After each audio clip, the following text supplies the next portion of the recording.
Thank you.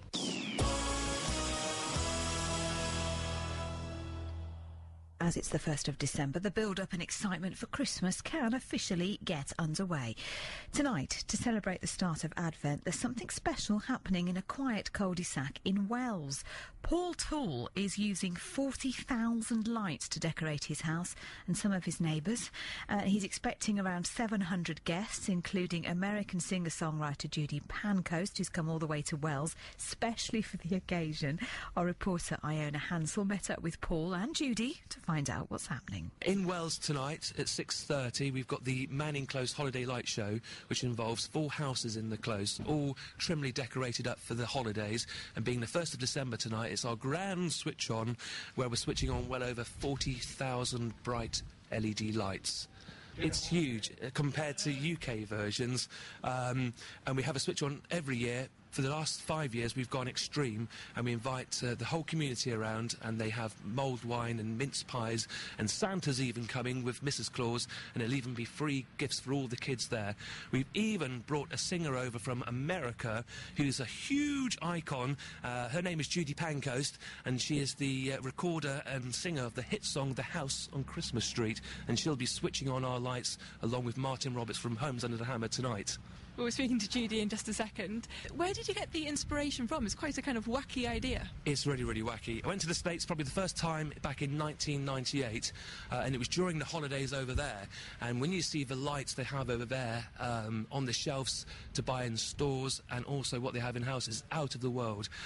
So I brought my first couple of strings back from America, and the idea started from there. And then I was going across to America maybe 4 or 5 times each year, and even purchasing an extra seat on the plane to allow for the extra luggage allowance. So it was born probably in 1998. Purchasing an extra seat, that's quite some dedication. It really is. Well, you get the extra allowance, so I was coming back with maybe £40 in weight of lights each time.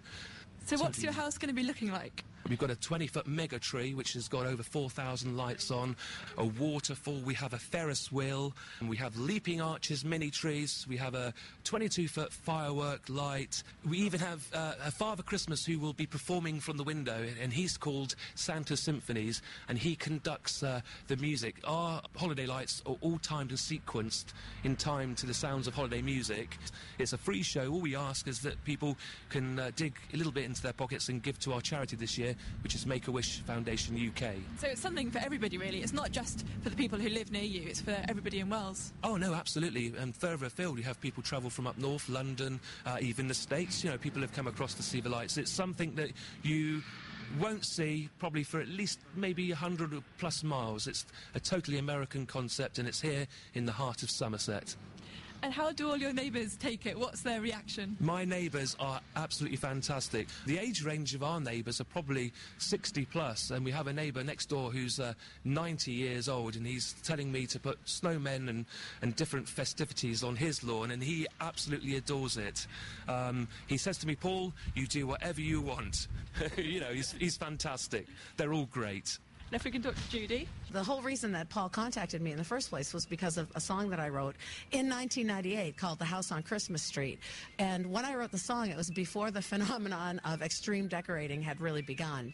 I mean, at that point, there was usually in every town that I had lived in, a house that was more decorated than the other houses. There seemed to be a trend growing of the more. You know, more lights, more figures, more wireframe lighting things. And so that song was written as a tribute to those homeowners who just go out of their way with the expense and the time to make that memory for the people who come by and see it, for the children, for the adults, for everybody. So you must be something then of a kind of Christmas light decoration expert. How does Paul's house compare to the ones you've seen? I think Paul's house is right up there in the top echelon of Christmas decorating houses. And I'll know for sure. I'll be able to give you a better estimate after I see it lit up, especially the Santa Claus in the window. I can't wait to see that. Any chance of a little rendition? Tell you about this house. There's one in every town. It's the one at Christmas time where folks all gather round. Most times of the year you'd pass by and not look back. Oh, but in December it'll stop you in your tracks, 'cause it's got 47,000 twinkling lights and Santa Claus up on the roof, Dasher and Dancer and all the other reindeer. Okay, that's Iona Hansel, our reporter, talking up with Paul and Judy there in a quiet cul-de-sac in Wales, which I think is going to be very shiny and probably won't be very quiet, I'm thinking, in the next couple of days.